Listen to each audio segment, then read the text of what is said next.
Morning guys, it's Friday. We're here on Torres, sitting in Starbucks on the veranda overlooking Torres, and we have Salina. Yeah, There we go. He's in. He's off. and running.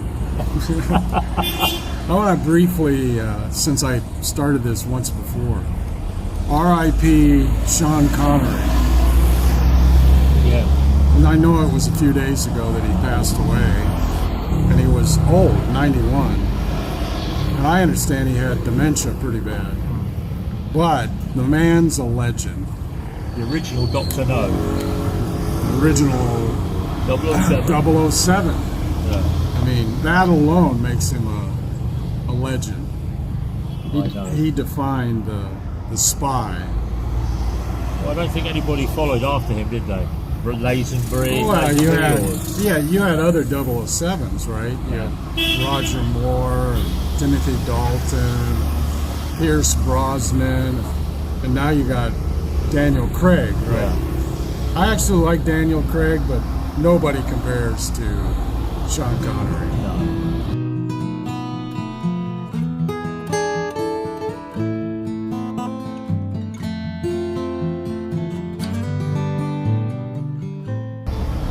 Anyways, I just thought I'd throw that in there. Yeah, I always liked the Goldfinger part where he had the Honor Blackman, and her name was Pussy Galore. I thought that was a great name. Great double entendre, right? Yeah. And actually pretty racy for the time. You know? Very racy. Yeah, very. Especially for Brits. So let me start out with picking up from last week. We're looking at around 1996, 97, where I had this brainstorm to start a new idea or start a new business. And it's based off of what I did previously, which is I was getting into the airbag business part of it, and I discovered this supplier up in Fontana named Bass Enterprises. And they didn't want to do business with it. They didn't want to give me good prices. So I remember I mentioned I went through the trash there, found their suppliers. So I started contacting their suppliers, seeing what kind of prices I could get. PNB, they're late for lunch. Yeah, they're not going to give out a ticket. I have never seen anybody pulled over for a traffic ticket. So I started doing research, and I said, why can't there be a business like Bass, similar to Bass, in San Diego, not in Riverside County in Fontana? And I said, you know what? I can do this. You just got to come up with the right amount of money for inventory. Right. And I could get a deal with some of these suppliers. There was, I found a place in Ohio. There was another place in Georgia and Arkansas. So there were people out there doing this. And a couple of them said, yeah, we'll get you buy in quantity. You buy enough, we'll cut you a good price. We'll give you a good deal. That's good. So I said, I'm going to do this by the book. I'm going to do this right. So I went to the local community college, Miracosta, started taking business classes at night. I took a full 3-credit hour class called SB, Small Business Administration, how to start and run a small business. Right, okay, yeah. And I took specific side 1-credit hour classes, accounting, marketing, sales, on and on. Cover everything on business.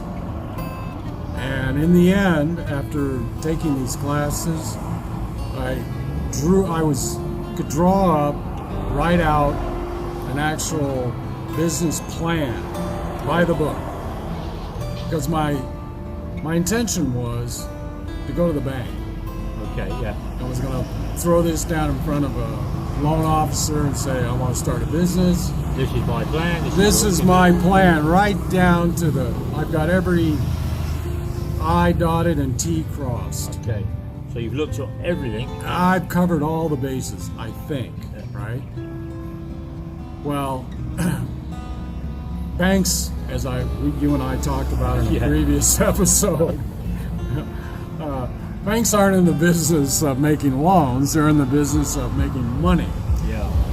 And they didn't see any money loaning to a startup, to somebody that had nothing. I had no customers, nothing. In fact, I didn't have very much money to myself, right? But the teacher in the college who taught accounting, he was vice president of a local bank called North County Bank. You know, and I said, that's the guy to go see, right? That's the bank. Screw these big banks like Bank of America and JP Morgan Chase and Wells Fargo. I said, they don't care about the little guy, the little local community bank. So I did. I went in with my business plan and I sat down with him, and he agreed to loan me about $20,000 with a little bit of collateral, about half of it put up as collateral. So I had my Nissan truck, my little Geostorm car, my furniture, My Yamaha. I put all of this as collateral on this $20,000 loan, but I still needed more. In fact, the vice president of the bank and I spent about 2 hours going over my business plan, and he critiqued it. And he said, look here at the cash flow statement. You're going to need minimum about $50,000 to start up, just to open the doors. Well, you need to find another 30,000. I need to come up with some more money. Where could I get some more money? Who do I know has some extra cash on hand? Aha, my brother. My younger brother, who I think I previously mentioned. He was now working up in Hollywood. He was a videotape engineer for NBC television. Wow. He was making pretty good money. He was union, had a lot of benefits. He had to work shift, and so he's working a lot of nights. So I contacted my brother, and I hit him the same way I hit the bank. I showed him the business plan, showed him that I was serious. Yeah. And I had all this mapped out. I had a location picked out for where we could rent an office with storage next to it. Customers, I'd already been researching our customer base, who we were going to market to. All of this I had laid out in a business plan. So him and I got together. I went up to Los Angeles. We met up. We talked about it, and I got him to agree. He would fund the rest of the money. Okay. For a partnership. We would do a 50-50 partnership. He would own 50% of the business. I said, that's fine. All right. I think it'll still work. Yeah. So, 1997, October, we start the business. I rent the office. It has a roll-up storage garage door next to it with room for stock. Right. I cut a deal with a place called 5 Star Distributing in Arkansas.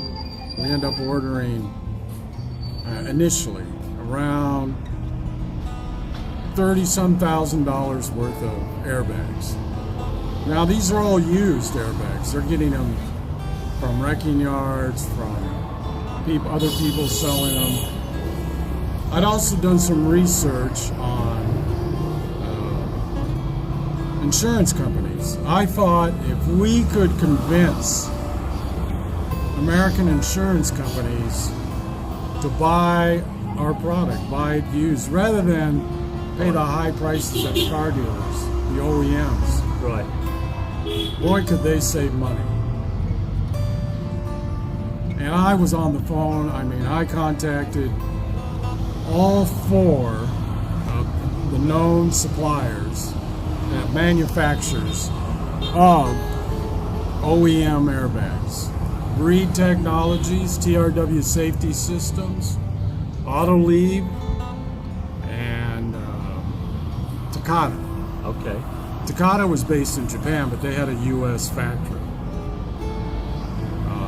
And I spent hours figuring out how to get through to the right person at these insurance companies.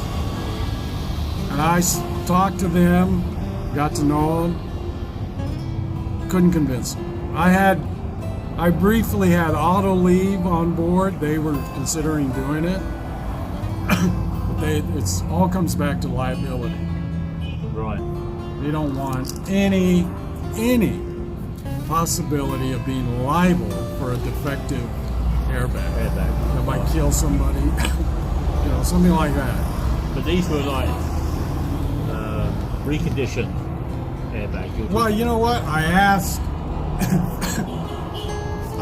a guy he was the production supervisor at Breed Technologies. They were, I think, in North Carolina. I said, how do you test these things? How do you know what you're making is going to work? How do you know it's safe? And he says, there is no test. He says, the only test is if it goes off, right? If it deploys. So I said, okay, so is that what you do? He says, yeah, we have a scheduled production run of, say, 50,000 airbags. And we might spend a week, 2 weeks, whatever, running production, and we'll pull maybe 300, 400, 500 of those airbags out of that production run, and we'll set them off. We'll deploy them to make sure they work. And I said, so you're just trusting that all the rest of them are going to work? Yeah. He said, yeah. Well, how else can you do it? I said, he says, when they're in the car, the way the system in the car works is you turn the key on, you get all your dash lights come up, your airbag light comes up, usually it'll blink a few times. It's doing a test function, right? It's going around the brain box, the ECU control unit of the airbag system, called the SRS control unit, is doing a functional test. It's checking every single component in the system. Front crash sensors, each airbag, the seat belts. What it's doing is it's looking for resistance, ohm resistance. And if it reads out of each component the correct ohm resistance, then it's good. Yeah. It means it's ready to function. Tick the box. Yes. I said, oh, okay, so now I know about that. But I had to now sell, and I had to sell big time. We got to make money. So the boot is now truly on your feet to get out there and make some serious money. Some serious money. We're in the hole, $50,000 right from the beginning, right? Yeah. My brother gets creative. He says, let's build a website. Let's have a website, sell online. And this is early in the internet. Not many people doing business online. Well, no, you were way ahead of the time, weren't you? Selling online. So we did. He paid some friend of his cheap to create a website. So, and I had a 1-800 toll-free number to call. Plus, you could fill out a form on the website to buy. Yeah. Or you just call the toll-free number and talk to me. I hired my wife as the secretary. Okay. The office we had, was divided in two. She would be in the front desk. Anybody that came in the door, she greeted. Bilingual, she spoke Spanish. San Diego's a lot of Mexicans. Yeah. She screened all the phone calls that came in. I was in the back office. But I was also out taking care of stock. I was handling shipments, orders received, orders being sent out. And I'm on the phone trying to sell. Our main target was rebuilders. But, like I said, I was pushing the insurance companies because I thought if we could get the insurance companies, we're going to make a lot of money. Right. But we never did. Insurance companies never went for it, which is a big disappointment. My wife was pregnant, had a baby, my daughter. We set up a crib in the back office. So not only was I selling, was I New business. doing business, New papa. doing all the things. I'm also babysitting my daughter in her crib in the back office. But I was serious about getting this done. I thought this is my big chance to make some money. Right. That's what it sounds like. You've gone all out to get the business. Got the wife, got the child, got the office. It's going, and it actually kicked off pretty well. Yeah. I think it took us about. We had calculated in the business plan that our break even was going to be about a year. Right. It's going to take about a year to break even. We actually ended up breaking even around 6 months. So we were doing okay. Yeah. But inventory is the problem. We need product to sell, which meant we had to put in more money. So all the money we're making, I'm pouring back into the business for inventory. Because we got to we have to have product. Yeah. And this stuff isn't cheap. So I'm on the phone all the time trying to get the best deals, Okay. Yeah. buy from whoever I can get. Plus, I need to know what the market is. What's the demand? What are the high demand items? Is it airbags for certain models, sensors, seat belts, control units? I actually found an operation in Texas that remanufactured or rebuilt the control units. They were taking them apart. They would take the PCB, printed circuit board, and they would rebuild it. They'd find the chips that were fried and replace the chips and program them. Right. So I could fix those. I could have people send them in, or I could buy them and have them fixed myself and stock them. And I learned how to fix Ford control units. Ford was using a cheap, what was called a monitor. It was a little blue plastic box. I figured out how to fix those from another guy. He supplied the, what was called the thermal fuse that would blow. Okay. I'd buy these thermal fuses and open up these Ford control units, replace the blown thermal fuse, and I'd put it on the shelf ready for sale. And So you taught yourself a lot of stuff in a short period of time. oh yeah, I mean, well, remember I had an electronics background, so Yeah. it wasn't that difficult to learn how to figure this out. Yeah. So we're roaring along. Second year, we did really well. Third year, we actually gross sales $474,000. Wow. Almost $500,000 in gross sales. Net, well, net ended up being around 110, 120,000 net profit. So my brother and I ended up splitting the net profit, right? Yeah. Of course, you got to pay tax on that. Right. Yeah. My brother didn't like that. But what am I going to do? I'm not the government. I can't change the rules. It didn't matter to me because I was just taking a small salary. Yeah. Pay me, pay my wife.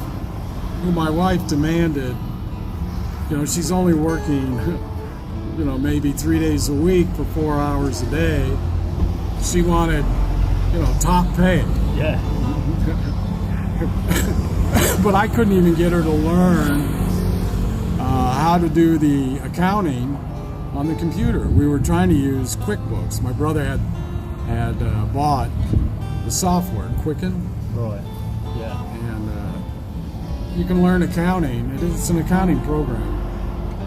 She couldn't learn it. Spent months trying to learn how to do the accounting in QuickBooks. Couldn't do it. In fact, she would do it. I had an accountant every 3 months, every quarter, would do our books, balance the books. Yeah. And I would get her to do it on the computer in QuickBooks, download it onto a disk, take it to Lyle, the accountant, who was a Texas cowboy, relocated to San Diego. Right. He had the boots and the hat and everything. As they do. Funny guy. Lyle would say, she's not doing it right.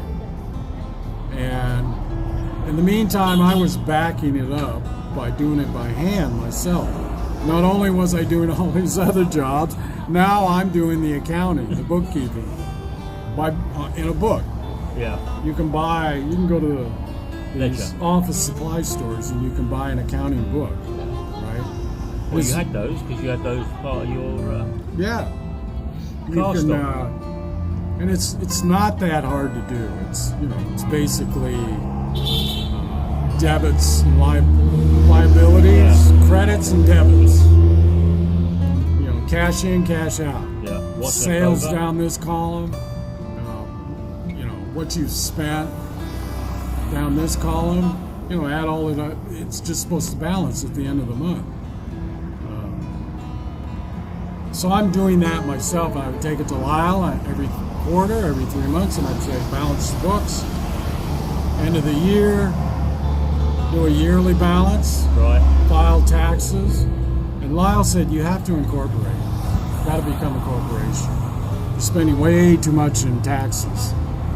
He says, as a subchapter S corporation, you'd be able to write off nearly all your taxes because the corporation is its own business.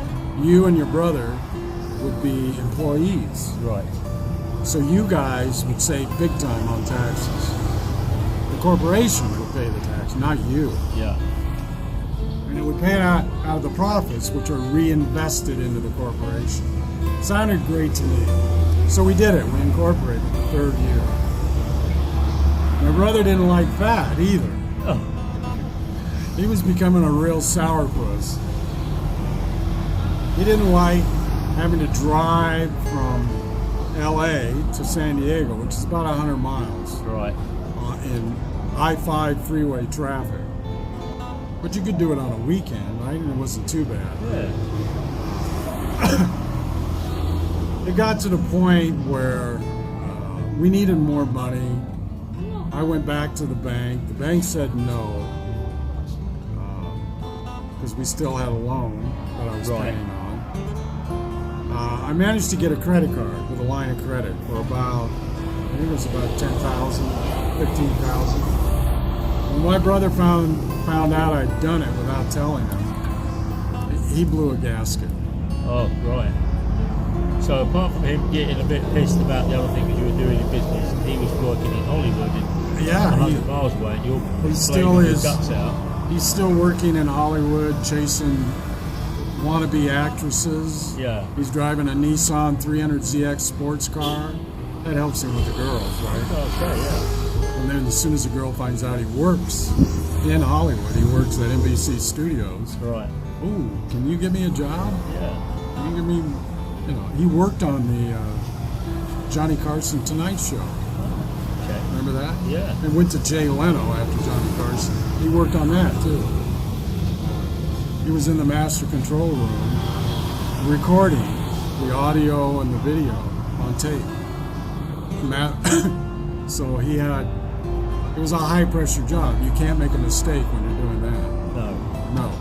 Otherwise, Jay Leno's going to be down there cutting you in two with a bread knife. Exactly. And singing "Hallelujah, Baby" on your grave. So he figured this was more pressure that he didn't need. Right. Added to the pressure of his job.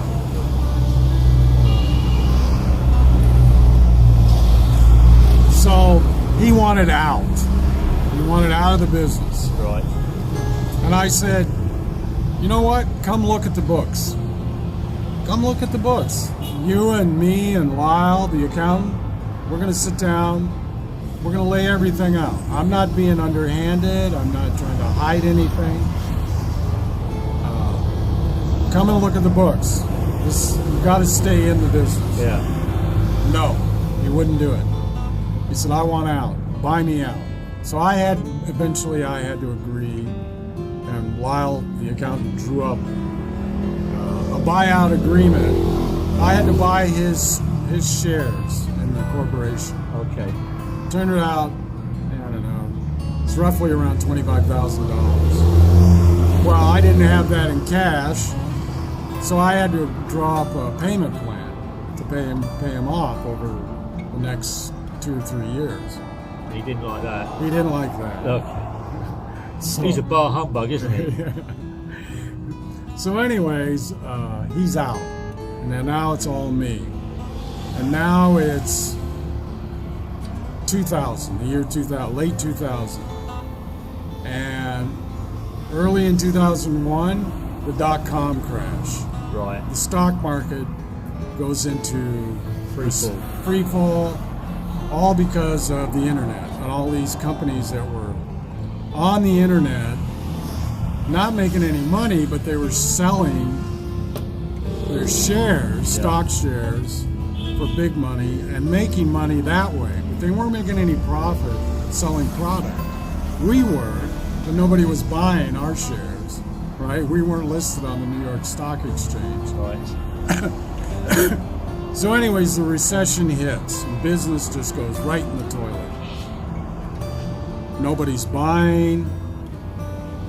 What the hell happened, right?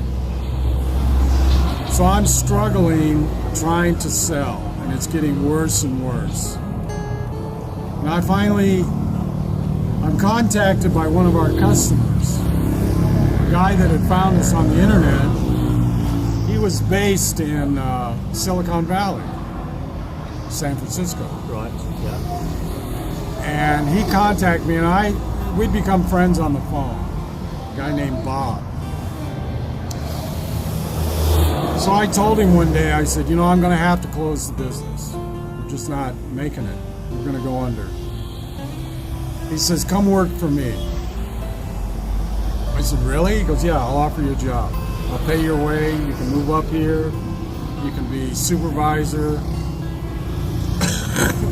I said, sounds like a deal to me.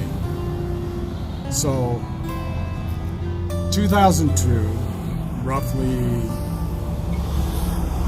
October, November, I made that decision. I closed the business, sold off what I could sell off, and that's the end of my story for this week. Okay. I'm moving to Silicon Valley, back into IT. All right. I'm going to become a technician again. Right. For salary. Apparently I couldn't make it as an entrepreneur, like your restaurant. Oh, it's hard work. People don't realise you need to have breaks, and you need to have a bank that works with you, and you need people working with you, not against you. And if you continue pushing water uphill, it becomes difficult. It's when you're doing it all yourself, right? The pressure, the hours, every day you're doing this, right? Yeah. And it's all on you. It's all on your shoulders. That's it. And nobody else cares. The bank doesn't care. Ultimately, my wife didn't care as long as I paid her. Yeah. Plus, I'm trying to raise a kid now. Trying to make a profit. You know what? At the end of the day, I said, enough's enough. Yeah. Well, at that time of the year, well, 1997, 96, 97, I'd actually moved out of South Wales. I went to this job in Scotland and then realised that I needed to get out of the job in Scotland and get working on cruises. So May 1997 or 98, I ended up at 3 o'clock in the afternoon joining a cruise ferry in Portsmouth. 50,000 tonnes, carried 2,500 people, and a 3-day mini cruise down to Spain. I'd never worked on a ship before, and God, was I in for a surprise? Why? I'd run kitchens before, and if I'd run out of food, I'd just go outside. Now I was on a ship, and I had 2 upmarket dining restaurants, a large cafeteria, cafe bars, crew feeding, officer feeding, outside deck feeding, outside ordering stock online through using a thing called a Marinade system, which is you place your order on a computer, then you transfer it to a mini disc, and then when the ship comes in range of the satellite, then you turn around and press the button and it downloads the information to the satellite, and then when the satellite passes over your home port, it downloads the information to your home port to turn around and say what food you require for when you next dock. And then it'd be ready to load. And then it'll be ready to load. I was looking at ordering, I don't know, a couple of hundred thousand pounds worth of food in hotels and restaurants. This was like 66 tons. It was all in tonnage rather than money. So I joined the ship. I went up to reception. I got a muster card. Then they turned around and said, do you have a boat certificate for a lifeboat? So I had to do a seaworthy exam. I had to learn boat drill. I had to learn evac. And once a week we went through this whole process of doing evacuation of the ship. So we would sail on a Thursday to Spain, arrive on a Sunday. Sunday we would sail back to Tuesday night, arrive back, always arriving back at 5:30 in the evening. Then Tuesday we would sail back to Spain, then we would come back on Thursday night back to the UK, and then on Thursday night to Friday we would we'd arrive Friday. Then Friday we would then sail to Cherbourg overnight to do boat drill in Cherbourg in France. And that was get up at 5 o'clock in the morning, get breakfast done, get the crew fed, and then go through this 5 to 6 hours of emergency drills, getting into lifeboats, getting into davits, doing evac, doing cabin searches, doing bomb searches, and I was third in charge of the hospital because they thought, as being a chef and I was dealing with blood, I could do the hospital party. Because if I need to do an operation or I needed to turn around and operate on somebody, then I wouldn't be squirmish and pass out. Well, when you're actually on a cruise ship or a cruise ferry and you actually got to deal with somebody that's injured, that person's not like a steak. That steak is dead. It's not moving. The person you're handling laying there on this gurney or on the recovery table is actually moaning and groaning, and you've got to turn around and put talk of hospitals, there's 9/11. You've got to give anaesthetic, you've got to turn around and do pain relief. What a coincidence. You're talking about an emergency and somebody sick or injured and a 9/11 ambulance goes. Was it mine? Yeah. So I had to go through all of this training, and then I had to learn the yacht operating system. So I had 35 staff that reported in, and I had to do 2 trips. My roster was 3 weeks on and 2 weeks off. So I joined with a guy called Ian Franklin. Really nice guy, exceptional chef. One downside, you could never wake him up. He was always asleep. So, you know, the restaurant would be opening at 7 o'clock or 6 o'clock, and he was still in bed asleep. He'd walk down and expect it all to be done and everything like that, and I was like, oh my god. So, yeah, but Ian was a really, really nice guy. My first trip down through around the Isle of Wight, down to Spain, nice flat seas, very, very calm. Go out on deck in the afternoon, and then it started to gradually dawn on me that some of the people that were working on board the cruise ship weren't really that honest. There was always something going on in the background, and because it was a business, I had to make money. Are you talking about theft? There would be people working in the kitchen that would actually take money from other crew members to do small little mini buffets in their cabin. A bit like on cruise ships. Cruise ships, you could actually, turn around, take a little bit here, take a little bit there, make up a buffet, sell it to somebody as a little party, and you can make money that way, more money. And a lot of the people on the cruise ferry, side gig. Yeah, side gig.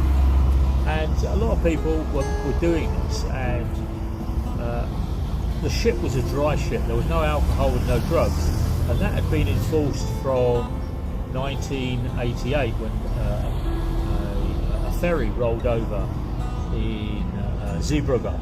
It was coming out of Zeebrugge, and the bow visor was open, and they don't know whether it was due to negligence or an oversight or a malfunction or whatever. There's all this conjecture, but there was 198 people died on that cruise ship, on that ferry, that held a free.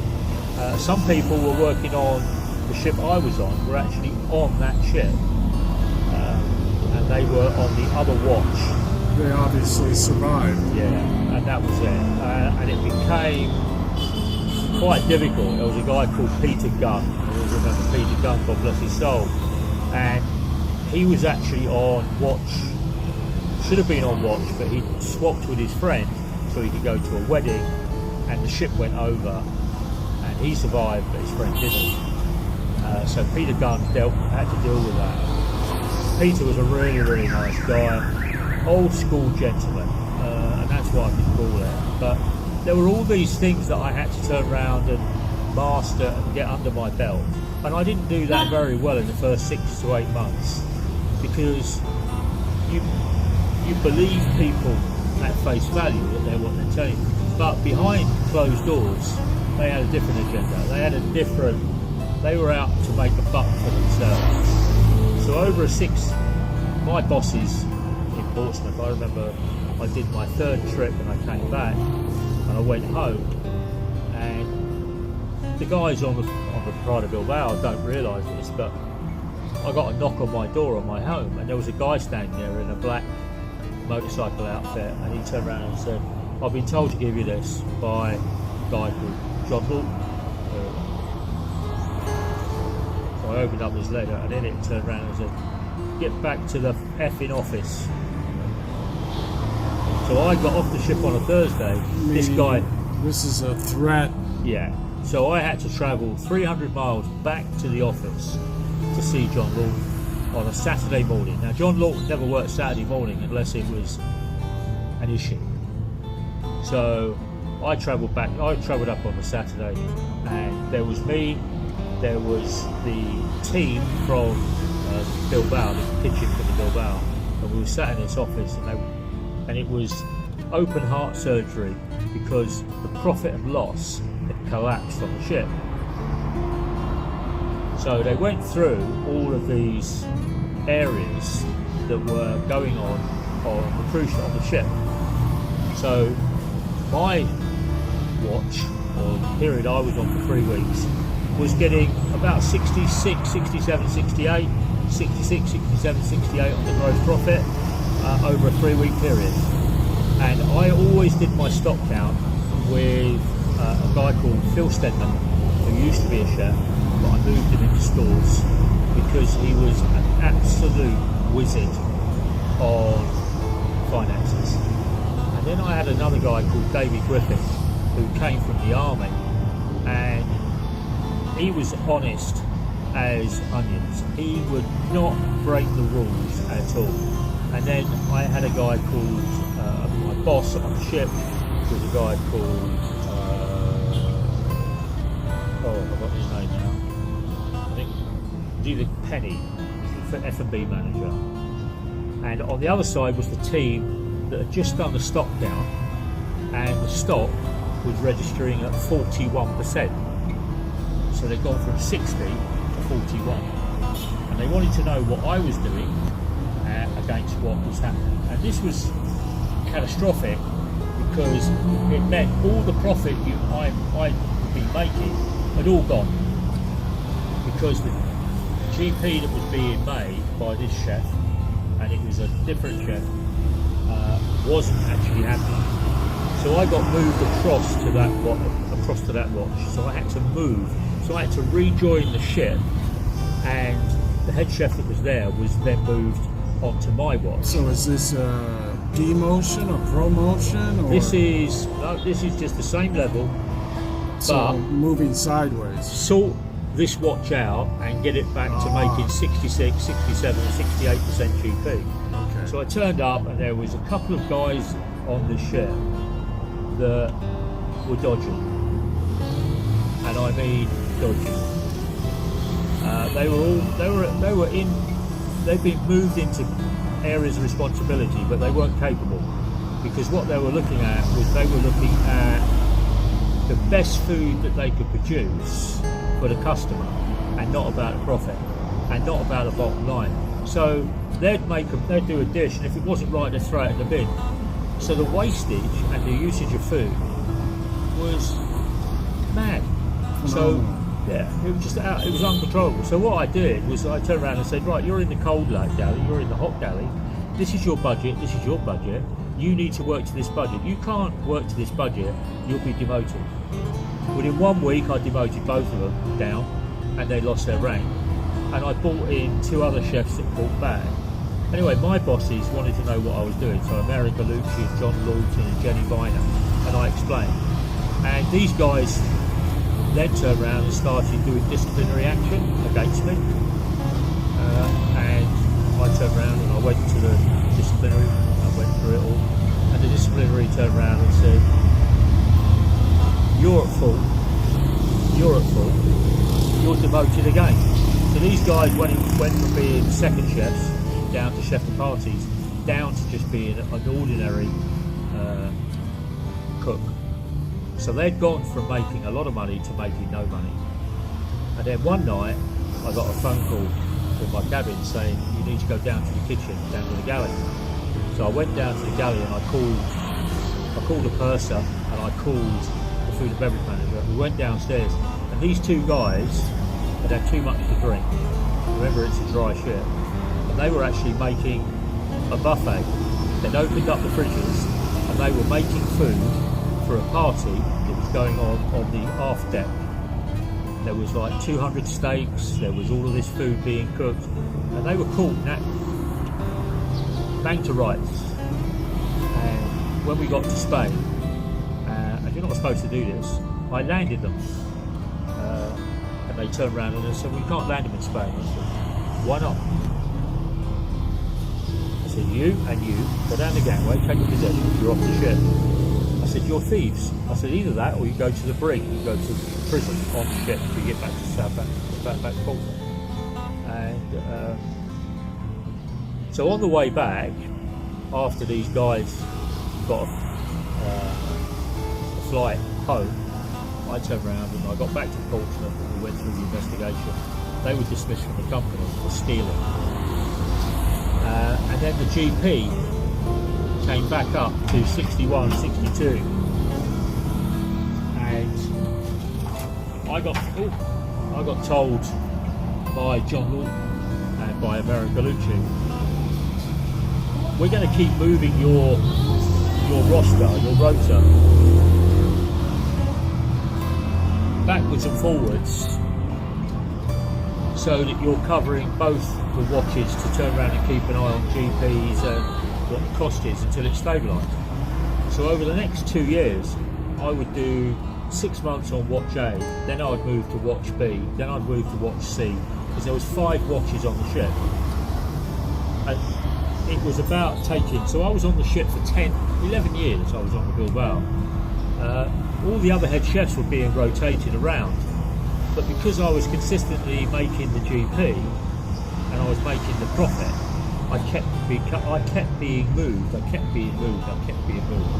that gave me enemies on the ship, which meant I had to deal with those people that were on the ship for 3 weeks, wanting to turn around and shaft me, or turn around and wanting to get their own back, because they what could they do though? I mean, what they well, there's lots of different things you could turn around and do. You could manipulate stock, you could steal stock, you could throw stock over the side rather than get caught using it. So you would have to keep coming up with all of these different security checks and different bits that were going on. The godsend for me was that I'd had a guy called Phil Stedman, a guy called Dave Griffith, there was another guy called Paul Smith, God rest his soul. He had a heart attack when he was 33 and died on the Isle of Wight. But there was a nucleus of about 8 or 9 chefs that were working with me on the ship, out of like 60 chefs. But the management ashore wouldn't hear anything against what I was doing, because it was giving them the result of their profit. And every now and again I would be moved over to the French fleet, over to the Pride of Le Havre, I'd be moved over to the Pride of Cherbourg, or moved over to the Pride of Portsmouth to have a look at what they were doing on their stock count. So this went on. So there was all of this stock counting, understanding the stock count, and I became more of an accountant chef than a chef. The guys could produce food, and they were very, very, very good chefs, but they couldn't make money. And it was about making money on the ship that made the business profitable. So how long did this go on? It went on for 11 years. 11 years, the same ship? I was on the same ship. I used to get moved off and on, but I was on the Bilbao for 11. And then after that 11-year period, I was promoted, I was promoted to P&O head office, and I took on the Rotterdam, the Bruges, the York, the Hull, the Innister, the Dover, the Calais, the Burgundy, the Picardy. I went from having 1 ship to 18. And your job title was? Group Executive Chef. So I went from 1 ship up, but all the ships had the same problem. Yeah. When the chefs were there and they could do the cooking, but what they wanted to turn around and do is they wanted to cook what they wanted to cook. So the previous guy that was doing the job before me, the chefs didn't trust him because he wasn't a chef. He was a suit and tie man. When I turned up, they turned around and said, "What do you know about cooking?" And I turned around and said, "Well, I used to run the Pride of Bilbao for 11 years. What do you know? This ship here is 18,000 tonnes, and I was working on a ship that was 50,000 tonnes. I was doing 2,500 people 6 times a day, and you're doing 200. Yeah, I think my credentials are a lot better than yours." And then we would look through the menu. So we standardised the menu across all 18 vessels. And then all of a sudden, the profit started to go up and up and up on food. But it was a learning curve, and God, it was a hard learning curve, because people used to come up with ideas. I remember Ian Franklin had to leave the ship because somebody came up. They wanted this ice carving on a buffet. So somebody would sit in an office and they'd say, "We want to do an ice carving." Have you ever tried to do an ice carving when the ship's rolling around? Like, try and put a Coca-Cola bottle between your legs and sit in the bath and carve ice. That's what it's like trying to turn around and do an ice carving. It don't work. Are chefs trained to do ice carvings? Well, no, we used to turn around and bring people in from the Philippines. Somebody that specialized The in... Philippines had the best ice carvers and the best sculptures in the world. Really? Yeah, massively. And that's how comes I ended up coming out to the Philippines to look for somebody who could do ice sculpture. And in the end, what happened was somebody come up with this latex mold. We used to fill it up with water and we put it in the freezer. Ah. Great idea. Yeah. Except we'd need 30 of these in a freezer, so the whole freezer was filled up with ice. It didn't have food in it. It had a disposable item that was. So which was more economically feasible? Yeah, well, the ice carving made no money. It was just about putting makeup on a buffet. Right. Whereas I could fill that freezer with other products like frozen chips and stuff like that, and frozen peas and sweet corn product. Anyway, and lots of other things like lobster tails and crayfish and stuff. Anyway, Ian one day was cutting the latex off this ice carving, and he stuck the knife into his bottom of his leg. So I got pulled back. And then I ended up doing, I think I did 3 shifts. I did a 9-week stint while they found another head chef. And they found this guy, another guy called Ian, who came from hotels. And he turned up, really nice guy. And I showed him everything I was doing. I gave him all the books, all the programs. I got Phil Stedman to turn around and move over, and Dave to move over and work with him to help him, sort of give him the crutch. Within 2 days, he'd ended up getting taken off the ship because he got involved in a fight with a customer. So he'd actually hit a customer on the ship, which is a no-no. So I had two days at home, and I got pulled back again. And I didn't mind doing it because I was getting good money, and the benefit was it was tax-free. But in that period of time of working on it, I'd mastered cruise ships, and I'd mastered how ships run, maintaining the quality, maintaining the vision, getting everybody on the crew in the kitchen to buy into one policy, not having lots of people. And what I had to do is, if somebody didn't like what we were doing, you had to move that person on, because that person would just do their own thing. They weren't following what the company policy was. And at the end of the day, they're working for a company on a cruise ship, and they were just screwing it up, really. Just screwing it up. You know, I remember one guy it was called Boise Taylor, and he didn't turn up for his shift one day. So we all had cabins, so we went up to Boise's cabin, and you couldn't enter somebody's cabin unless you were invited, but you could go in if you had the crew person. So I had the crew person, we opened the door, and this guy was wrapped up in cling film on the bed. He was what? Wrapped up in cling film, naked, in the bed. And this girl, called Patsy, was going to cut off his willy because she'd given her virginity to Boise Taylor. Boise Taylor was just wanting to sleep with anybody. Didn't care who it was. He just wanted to keep up his reputation as being a ladies' man. He was a hound dog. A big hound dog. Anyway, while he was asleep, she turned around and he thought it was quite fun to be wrapped up in cling film. However, she wanted to cut it off. So it became quite difficult to get her out of the cabin because she had a 10-inch cook's knife about 8 inches away from this guy. It scared the conkers out of Boise Taylor. He got off the ship and he left straight away. He never came back to cruise ships. I never saw him on a cruise ship ever again after that. He disappeared and went somewhere else. He thought it was fun to sleep with lots and lots of Spanish girls, but they got a fiery temper. Oh yeah, we talked about that before. Yeah, and then there was another guy when I was in Davao, and I used to have to do the interviews of these chefs, and there was one guy kept coming for head chef interview, and he had a really I don't know, he just had this really off-putting demeanour. He didn't come across as being a very nice person in his interviews. Very bombastic, very chauvinist, very bigoted. he knew how to cook. His name was Alan. But after I'd left the company, he was actually asphyxiated through some sexual act in Dover with other men. With other men? With other men, not women. He was with other men. What is it? I think there's a name for that. Autoerotic something. Yeah, but he'd suffocated because they'd cling filmed him and put him into a rubberized suit.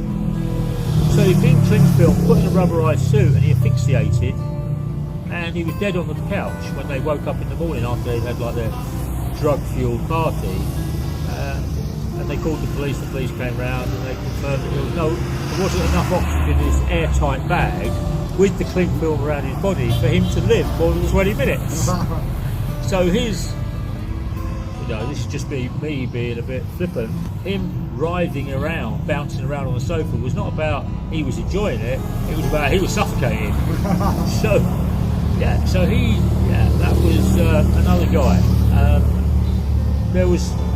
I remember doing a stock take on this cruise ship, on the ship, and the customs and excise turned up with the drug squad, and they were doing a search. And I'd just done a stock take downstairs, and I always remember it, I had 6 bags of semolina. When the drug squad went through downstairs, 4 of the bags weren't semolina. They looked like semolina, they were labelled as semolina, but they were heroin. There was 4 kilos of heroin in my stores downstairs that somebody was using as a way of getting it off. So when the ship used to dock, it used to turn around and bring all the stores on. You would take all the stores downstairs by hand hauling. So one of the store people, not the store men, one of the store people was actually involved in the drugs. Anyway, it turned out that it was a kitchen porter that was involved in taking a bin bag, putting the semolina into a bin bag, giving it to one of the drivers of the tug. The tug would take it out on the quayside. He would then give it to a car passenger. The car passenger would put it in their car as hand luggage and walk through. Once all the de-storing was done, because when the ship had docked, 2 or 3 hours later, the customs and excise was very weak, because you could get in and out of the port quite easily, because you didn't need as many customs and excise looking at 2,000 people, because there was only 1 or 2 people walking off the ship. And if you were coming off the crew, then you didn't get searched that much. And then there was the other thing was cigarette smuggling. People would bring on a suitcase, and the suitcase would be empty. And when they went back, it was filled up with like 600 cartons of cigarettes. You had enough cigarettes. You were allowed to bring in cigarettes, but only for your own consumption. But having 4,500 cigarettes wasn't deemed as being your personal consumption in a couple of weeks. That's like, customs and excise quite switched on.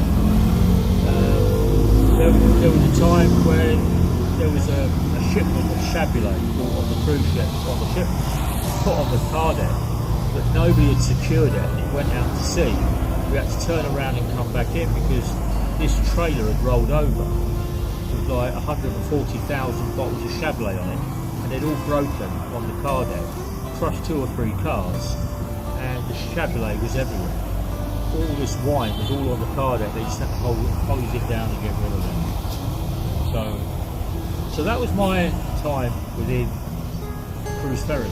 Sounds to me like a cruise ship is almost like a town or a city with all these nefarious activities going on. Oh yeah, it got to a stage. I remember one day, I think I've told you this before. I was doing stock count one day and I had to go down, and you had to do the stock count before you arrived on a Thursday, so I was doing it on a Wednesday afternoon, and there was a big black bag on a gurney in the dairy fridge down on deck 1. Nobody had turned around and told me that somebody had the key to that fridge and they put it in that fridge. I went down, I turned around to the store and I said, look, what's going on? Get rid of that. That shouldn't be stored in here. I said, is somebody storing food and anyway, the purser come and spoke to me, and it wasn't a gurney. It was actually somebody who passed away in the night. It was a body dead bag. body. It was a dead body in the fridge, and I was like, "Oh my God! How do I?" I was like, "Oh dear me," because people would do stuff on the ship, but they wouldn't explain what they were doing. Yeah. And then when you had secured fridges, they would turn around, because on a ship it had to be bonded, and in certain areas you weren't allowed to go into those areas because the bonded stock carried taxation for the government, either the French or the Spanish or the English government. But I think that's another thing for next week. So next week will be what?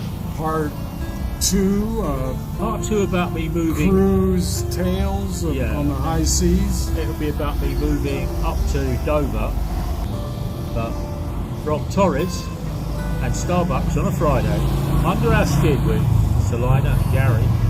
Take care. Bye for now.